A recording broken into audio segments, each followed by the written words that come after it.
What is going on, guys, and welcome back to another video. And in this tutorial I'm going to be showing you guys how to create this meteor strike effect inside of After Effects.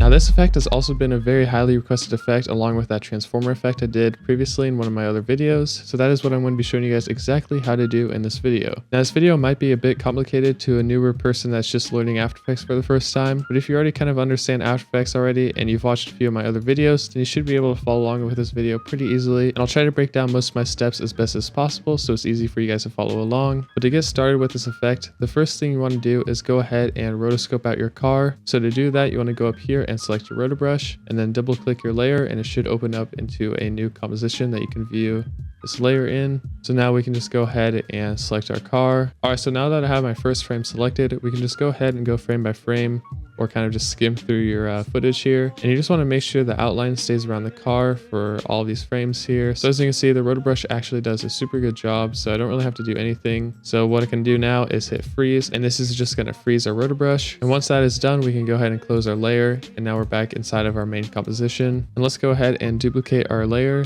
So hitting Control D will duplicate that layer, and on the bottom layer, let's go ahead and delete the rotor brush. And I'm going to rename the layer that we just rotor brushed out to car, and then the bottom one I just renamed it to background. Now in this footage I also have this plane in the background that I'm going to need to rotor brush out as well. So if you have something in your footage like a building or another random object, you want to go ahead and like mask that out as well. So you have two different layers, so maybe you'll have like a car and then a building or something like that. But for this clip here, I'm going to go ahead and rotor brush out this plane. All right, so I went ahead and duplicated my background layer and then rotoscoped out the plane. So I want to go ahead and toggle on this right here. You can see plane is rotoscoped out, so we have that, and then also the car, and then just our background, which is our kind of clean plate, I guess. Now selecting the background layer, let's go ahead and right click this and then go over to track and stabilize and select track camera. So now you should see all of these points on your footage here. And if you had any issues with the 3D camera tracker and it said like it failed or something, then I would recommend messing with the shot type. So maybe trying variable zoom and seeing if that works. And if that doesn't work as well, then you might have to go ahead and just use a different clip. But you can also try pre-composing your footage and seeing if that works, and then going ahead and applying the 3D camera tracker. But yeah, once you have your 3D camera tracker, you just want to go ahead and kind of go through your footage. Look for some good points that are around the background here. So these ones look pretty good right here. So I'm going to go ahead and right click this and hit create null in camera. Now we have a camera and a null layer. We can then go ahead and bring over our meteor overlay. If you guys want to go ahead and use the same assets that I'm using in this video, then I'll have a download link down in the description below. So you can go ahead and download the same exact meteor strike I'm using here. Let's go ahead and parent this overlay to our null object and then toggle on 3D. So now you can see us in the background there. But the scale and rotation is all messed up. So let's go ahead and open up the scale. So hitting S on the keyboard brings it up, and then hitting R will bring up the rotation. And I'm gonna have this first meteor strike to land somewhere around the left side of my footage. So moving this around and also scaling it up just to kind of make it fit where I want it to land. Let's also go ahead to the mode and enable screen. So now it's transparent. Let's also make sure that this meteor is underneath our car layer. Now let's go ahead and bring on my other overlay. And once again, I'll have this down in the description where you can go ahead and download. But for this, let's go ahead and apply key light and just drag this onto your footage, and then use this eyedropper tool to select the green area. Now, if you want, you could speed up this layer by hitting right click and then go to time and then select time stretch. And I'm going to speed this up a little bit. So I'm going to bring this to 70%. And once again, I'm going to use this pick whip and parent it to our null object and then make that overlay 3D and then mess with the scale and the rotation of this. So now when I play this back, you can see we have the meteor strike, and then right when it hits the ground, it explodes. Now when I toggle off that explosion really quick, you can see the meteor has some weird edges on the footage. So to fix this, we can just create a rough mask around it, kind of help blend in these edges a bit more into our footage. And then let's go ahead and hit F on that meteor strike layer and then feather that out. And there we go. Now that just looks a bit smoother with the footage. So I can toggle back on this explosion. And there we go. That is looking super clean. Now, if your explosion is going over the car here, so if I scale it up like that, obviously it wouldn't look good because it's appearing over the car here. So what we want to do is bring this underneath our car layer, just so it's appearing underneath it. But yeah, now what we can do from here is basically just duplicate the steps that we've done. So yeah, what I'm going to do is just copy this meteor strike. So hitting Control D, let's just rotate it. I'm going to go ahead and rotate it around. scale it up a bit. And I think I'm gonna have this one land kind of behind the wing of the plane. So I'm gonna bring this layer underneath our plane layer. And let's go ahead and duplicate our explosion layer and bring this underneath our plane as well. And I can move this over here, but I'm gonna have to scale this up and then also rotate it. And also a quick tip, if you see your meteor strike appearing over your explosion here, you just wanna bring this Z arrow, bring this forward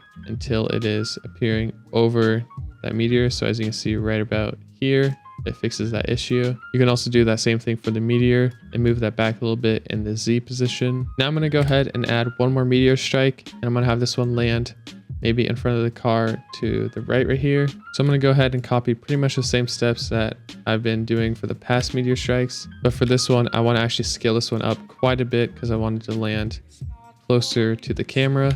So I guess in real life, the meteor strike would obviously be a lot bigger if it was closer to the camera. So that's what I'm going to try to kind of replicate here. It's not for me to say. All right, so there we go. Now I have all three of my meteor strikes, and this last one actually took a bit longer than the other ones. I'm not sure why, but it just took a bit of time kind of moving it around and positioning it to fit the footage and kind of look good with the other ones. So that's another thing to consider when doing this effect, is it's going to take time kind of moving around the different effects. That's kind of the most time consuming part of this, is placing them around your footage where they kind of look best and I guess almost look realistic, even though it definitely isn't. But I mean, you guys kind of get the point. So yeah, it's definitely important to take your time with this effect and try not to rush it, because it could look kind of dumb if you rush it and you just have like your meteor strikes, I don't know, positioned weirdly. Like if I just move this meteor over the car here and had this meteor strike landing right here, as you can see, that just looks like way out of place. So obviously you want to try to kind of make it look as realistic as possible and position it to where it looks best in your footage. But yeah, once you have all of that done, let's just go ahead and pre-compose all these layers. So selecting everything, right clicking, and then hitting pre-compose, and you just want to select these two right here. And I like to do that after I finish a new effect, just because it makes the timeline look a lot cleaner and it's easier to kind of move around in your timeline once it's all pre-composed into one layer. It also helps when adding in different effects like color grading and shakes, and that's actually what I'm going to be doing next. So I'm going to go ahead and add some different shakes to this. Now, like I say in my other videos, you can go ahead and use pretty much any shake you have. If you prefer the sapphire shake or some other shake that you have, then go ahead and use that. But if you don't have any shakes and you're looking for something new to use, then I'd highly recommend checking out my shake presets. I'll have a link down in the description below where you can go ahead and download them. They're super easy to use, and there's a pretty wide variety of different shakes here. Now, if you want to use these shakes for this effect, you want to go ahead and split your layer on the different meteor strikes. So for the first one here, I'm going to go ahead and split this layer. So hitting Control-Shift-D, and we can go ahead and apply one of our shakes. Now you also want to have motion blur enabled. So over here, let's just go ahead and select motion blur for the layer. And as you can see, that already looks a lot better just with that one shake applied. So going through the footage here and doing that same thing for these other meteor strikes, splitting the layer, and then adding in that shake. Now for those other layers, I use my shake preset 1, but for this last meteor strike, I'm actually going to use the shake 2 preset. So I'm just going to bring this onto the footage, and that one is just a bit stronger than the other ones. And since the meteor strike is closer up to the footage, I think it should just kind of help sell the effect. So I play this back here, you can now see I have the shakes applied to all the meteor strikes, and that definitely helps kind of sell this effect and bring everything together. So I'd highly recommend using some shakes for this effect if you have them. Alright, so to kind of finish off this effect, I applied a few different adjustment layers with some different effects. So on this first adjustment layer, I have S_shake. And for the preset, I'm actually using this handheld camera, and I just tweaked a few of the settings here for the amplitude and frequency. And above that, I have a LUT applied, which kind of just helps blend all the different colors from the meteor strike and like the car and all that. So like I said, it just kind of helps blend everything together. And then for my last adjustment layer on top, I have a vignette and then some grain. Subtle little effect, but I think these two different effects here kind of help add a different style to your footage, so I'd recommend playing around with those different effects. That's going to be pretty much it for this video. If you guys did enjoy this tutorial, make sure to drop a like and subscribe to my channel. But if you guys have any other video suggestions or any other effects that you want to see in the future, then make sure to drop a comment down below. But with that being said, I'll see you guys on the next video. Peace out.